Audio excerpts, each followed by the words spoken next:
গণিত ক্লাসে তোমাদের সবাইকে স্বাগতম। আমি সোহেল স্যার চলে আসলাম নতুন ক্লাসে নতুন টপিক নিয়ে। আমার টপিক হচ্ছে ইন্টিগ্রেশন, অর্থাৎ যারা এসএসসিতে আসো 26-এ তোমরা ইন্টিগ্রেশন শেষ করছো, ছোট্ট একটা ইন্টিগ্রেশনে দেখো নির্দিষ্ট যৌগের একটা ইন্টিগ্রেশন তোমাদেরকে দেখালাম। আমাদের এই ধরনের ইন্টিগ্রেশন আমরা যদি করতে চাই, আমাদের প্রথম কাজ হলো এটা ধরে করতে হয়, এবং ধরে করতে গেলে উপরে দেখো cos x dx আছে, cos x dx। মানে স্টুডেন্টস তোমাদের খেয়াল করতে হবে, তাহলে নিচেরটাকে কোনোভাবেই সাইন বানাতে হবে। তো দেখো আমরা সবাই জানি যে সাইন বানাতে গেলে কি করা লাগে, উপরে cos x dx রেখে দিলাম, নিচে 3 cos স্কোয়ার x মানে 1 মাইনাস সাইন স্কোয়ার x। তাহলে আমাদের কাজ কি, 0 থেকে π/2 উপরে cos x dx, নিচে দেখো 3 + 4 অর্থাৎ 4 মাইনাস সাইন স্কোয়ার x।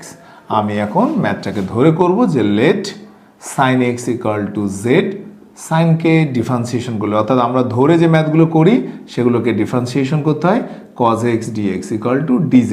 দেখো cos x dx মানে dz হয়ে গেল। এখন আমরা এই ধরনের ম্যাথগুলো সীমাও পরিবর্তন হয়।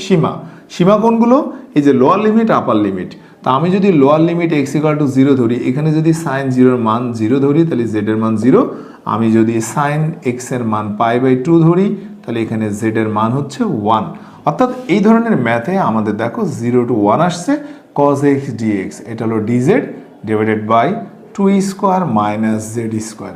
মাই ডিয়ার স্টুডেন্টস, এই ধরনের ফর্মুলা আমরা সবাই জানি, 1/2a ln 2 minus z divided by 2 plus z, 2 plus z to the power, এই যে আমাদের যেহেতু পাওয়ার আছে তাহলে 1 0 অর্থাৎ এ ধরনের ম্যাথে আমরা সবসময় আমাদের কাজ থাকবে 2 plus z by 2 minus z.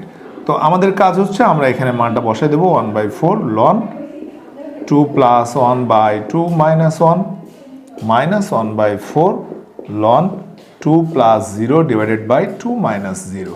তো এই জায়গা থেকে আমাদের আসে 1/4 ln 3/1 মাইনাস 1/4 ln 1। আমরা সবাই জানি ln 1 এর মান 0, তাহলে 1/4 ln 3। এটাই হচ্ছে আমাদের আজকের ম্যাথ। সবাই ভালো থাকবেন, সুস্থ থাকবেন, দেখা হবে নতুন ক্লাসে নতুন টপিক নিয়ে। আল্লাহ হাফেজ।